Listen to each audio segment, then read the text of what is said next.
Hi folks, welcome to the Prepared Homestead. This is Travis. Thank you all for stopping by to watch. You're probably aware of what's going on over in Afghanistan and Kabul. Who knows what the state it'll be by the time you watch this video, but it is falling apart and falling apart rapidly. Then there's all the stuff going on here on the home front. People worried about this DHS bulletin and the potential for more severe lockdowns. And we'll get to that here in a minute, and a little bit of a rant. So stay tuned for that because I'm pretty fired up. Survival tip today: when you're starting a fire out in the woods, you always want to try to find some type of material to start the fire with. And it's always a good idea to bring things with you in your bug out bag, survival bag, gear, even a little pouch that you may carry around. It's good to have things like, say, cotton balls with some Vaseline on them, or some type of dry material. But if you don't have that, you try to find something that's dry. Here in the Ozarks, there's always an ample amount. Not because it's excessively dry, but because we have lots and lots of what we call cedar trees. They're technically juniper trees. I know people out west will try to correct me. We are aware of that, but it's what we call them. Anyways, on the trees themselves, the trunks, the wood, it has this paper-like bark on the outer edge, and it's extremely easy to peel off. See that? And it's very dry. Even if this stuff is damp, you can get to some of the dry, but even at damp, it will burn. Cedar oil, whether the cedar oil is wet or dry, is very combustible. So when I'm out in the woods looking to start a fire, this is one of the first things I look for. In the Ozarks, they are everywhere. You don't have to go very far to find a cedar tree.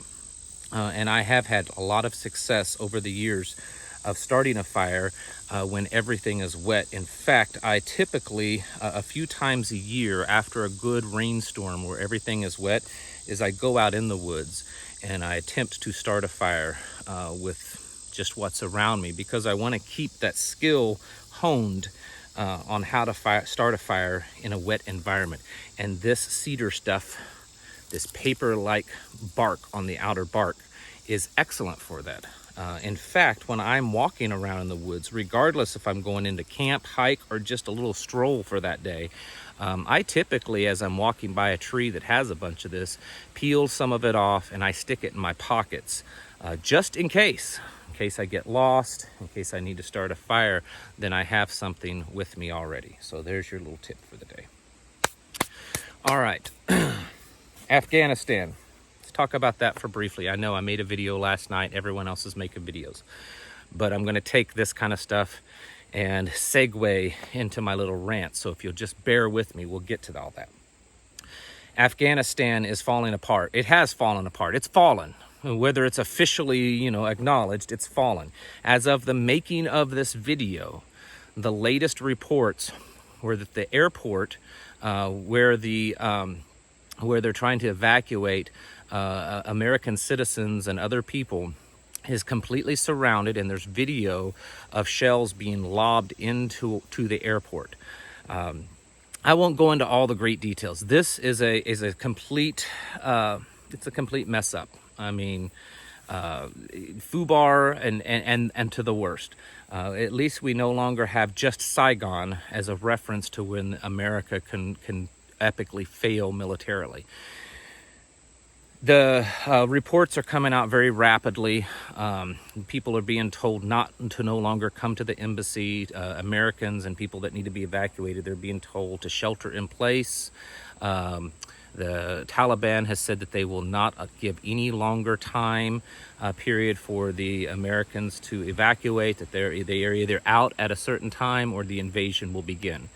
It remains to be seen if we'll get everyone out in time. It looks like they're hurrying, but it's tough. There's lots of pictures of these big Chinook choppers coming in, and they're shooting the flares out the side to try to keep any rockets from hitting them as they're evacuating people. I mean, it's a horrible scene there. It really is. And we have really dropped the ball on this. The question is, and then of course there's lots of scenes and videos out there where, as I've said before, we as a military, our military, has completely just walked away from this. Like we walked away from Blackhawks, from MRAPs, to tons and tons of small arsenal weapons. There's lots of videos where they've gone into these bases, the Taliban, and they're just everywhere. I mean, filled with M4s and sniper rifles and, saws and all kinds of stuff. Lots of ammo, drones, different types of choppers. Some of them were Afghan military and some of them are our military. Just left for them. They couldn't call, obviously, EOD in to detonate and explode all this stuff because so that no one would get their hands on it. I mean, we've done that in the past, but apparently we can't do that this time. Trying not to go down that rabbit trail too long, but here's my assessment on this. Either A, this is all planned and being done for a reason, because the alternative is B, we really messed up. Our military and its leadership really messed up. And if that's the case, if it's just an honest mistake that we made, that our intelligence community said we had months, maybe even up to 18 months before the Taliban could take control, then it was 90 days, and then we had several days, and now it's happened within just a few hours. No resistance whatsoever, pretty much, from the Afghan military. So if it's that true, that our intelligence and our military just dropped the ball on this, then we have a bigger problem than we thought here in America. We are truly weakened in a way that most of us did not believe was possible, that we cannot figure this kind of stuff out, that we can't do better than this. I suspect it's probably a little bit of both, is what I think. The big shock is that the Afghan military is not resisting. Maybe it's because we post things like this before, when we had control of our embassy and we're a presence there. We're spreading stuff that completely is contrary to the people's belief in Afghanistan, and basically the enemy of my enemy is my friend. So I think they probably welcomed the people that at least more closely align with their beliefs than the people that were in their country and trying to change everything and bring all of this, tolerant and, repugnant beliefs into their world. So anyways, that's part of a little personal rant. Then we have to switch gears and come back here to the States, and we have this DHS stuff going on. We have, an increase in belief that things are going to happen between now and November, because that's what the DHS bulletin says. Sometime between now and November is what they're putting on it. It's very possible that the increase in mandates, restrictions, whatever is going to happen. There's certainly been reporting done that is the goal, to get to that point. Just like I've said for the last few weeks here on this channel, that this current administration wants to see Australia like lockdowns, wants to see it look like Germany and everything. They're just trying to do it in a way that allows the left side of the population to get to the point that they absolutely want mandates, and I think they're starting to feel that a majority of the population is at that point. So we're probably going to see some very interesting and threatening things happen over the coming months. There's that line in the sand that I've talked about several occasions on this channel. It's happening, folks. So you need to figure out where that line in the sand, because it's about to get crossed, because that's what they're planning on doing. The stuff that's floating around on the interwebs of where we are headed down this road are quite disturbing. So you need to be prepared. I suspect that in the coming months, things like fuel and foods and medical supplies and stuff, the prices are going to start really going up much more than they already are. Food for your animals. And even if the stuff is still available, it may get to the point that you can't have access to it because you choose to be, someone that doesn't fall in line with orders. So that's another reason why we prepare. So keep yourself vigilant.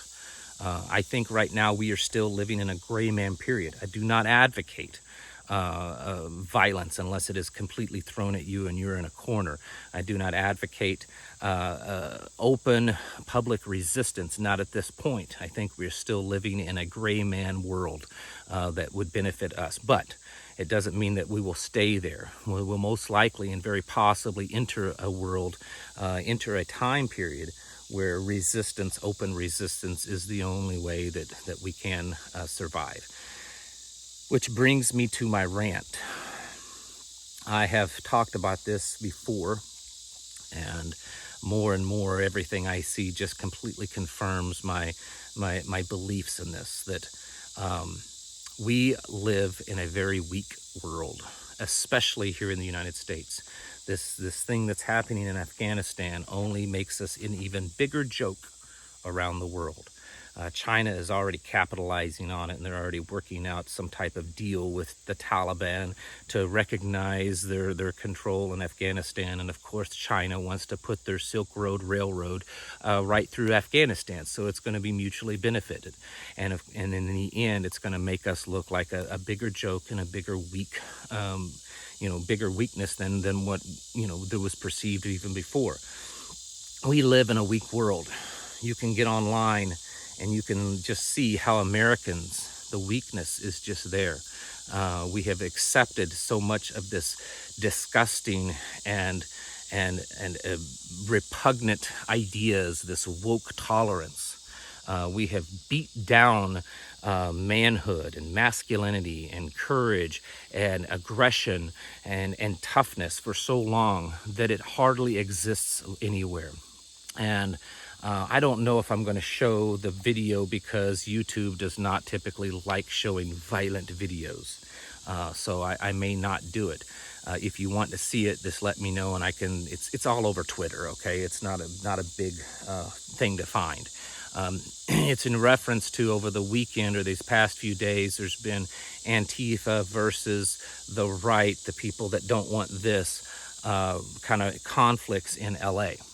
Now, this isn't the only time I've ever seen this. In fact, I've seen this over the past year and a half. This is just the most recent. And there's full-on contact fighting there going on in this video. And you do see some people that get a little bloody. But what you can notice if you sit back and watch it, no one knows how to fight. Not just Antifa. I mean, that's been something that's been said a lot, that these Antifa people on the left, they sit around playing their video games, LARPing and making TikTok videos, and they don't know how to live in the real world. That is absolutely true.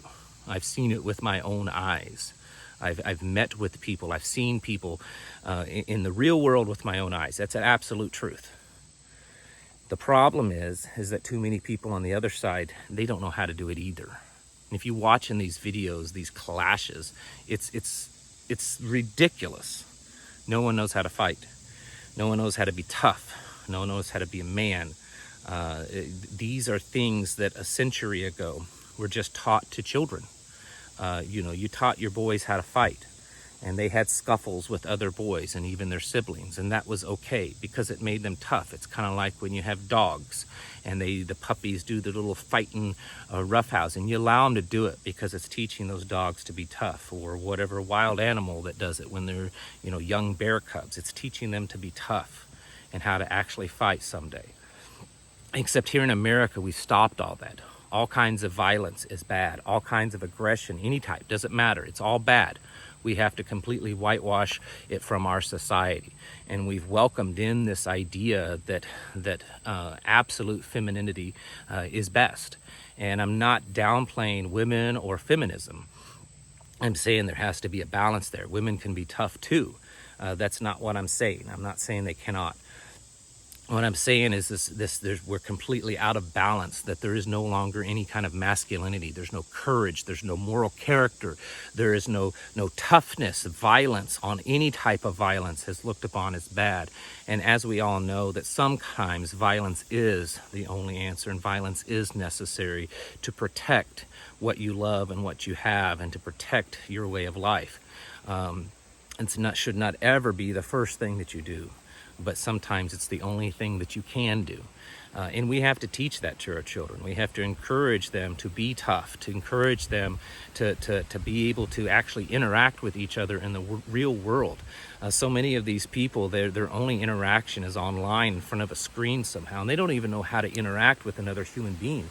I saw this recently. I was at a store, and there was some guy in his mid-20s. His mother there was buying him snacks.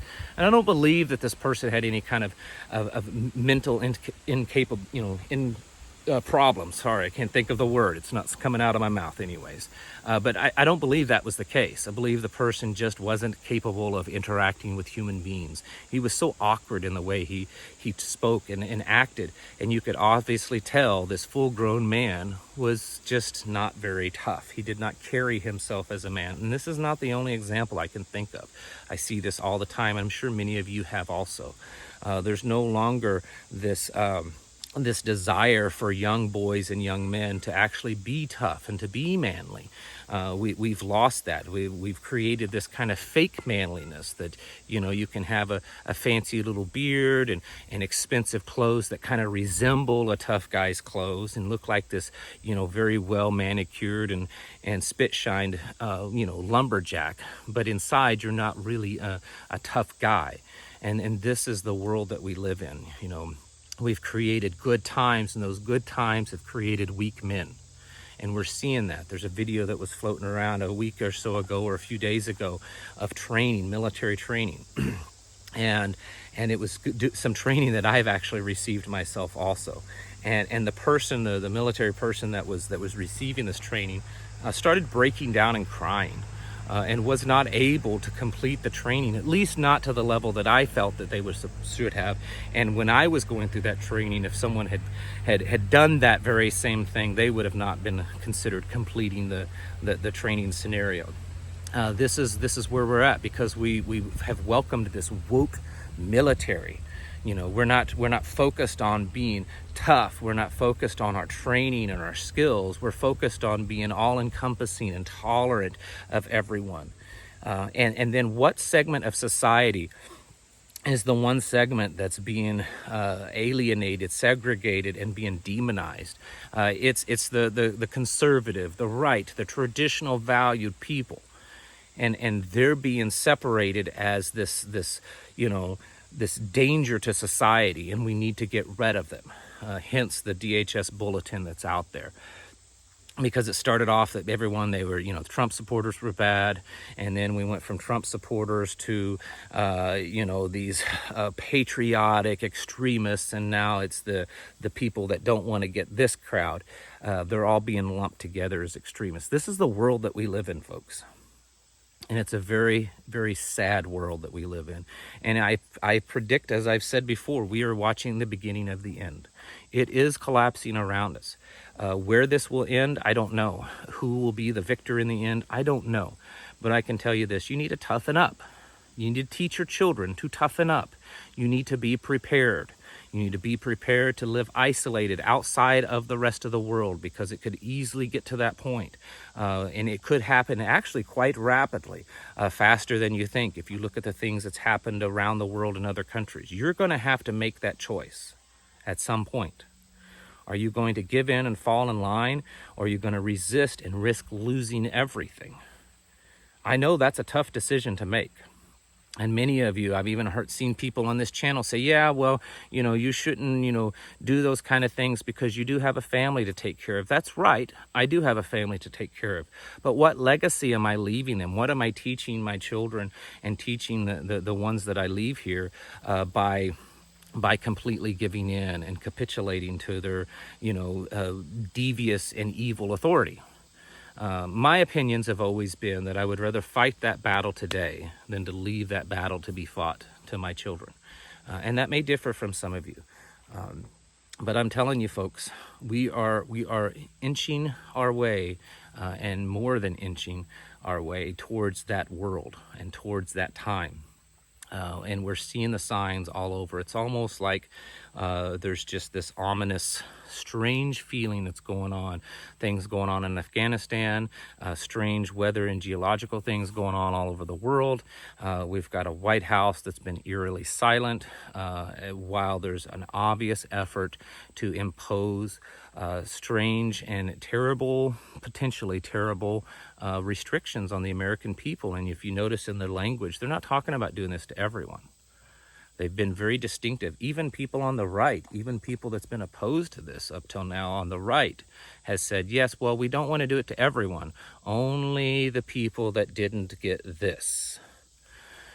It's going to come down to it, folks. Right now, again, I want to say this one more time. I still believe we are living in a gray man era. I believe that we should be discreet in our actions, continue to get ourselves prepared and train and build our communities, but preparing for the day that being a gray man is no longer, serves its purpose, because it's very possible that we could reach a point to where the only way for us to survive is actions when they cross those lines. All right, folks, thank you all for watching. I'll catch you in the next video.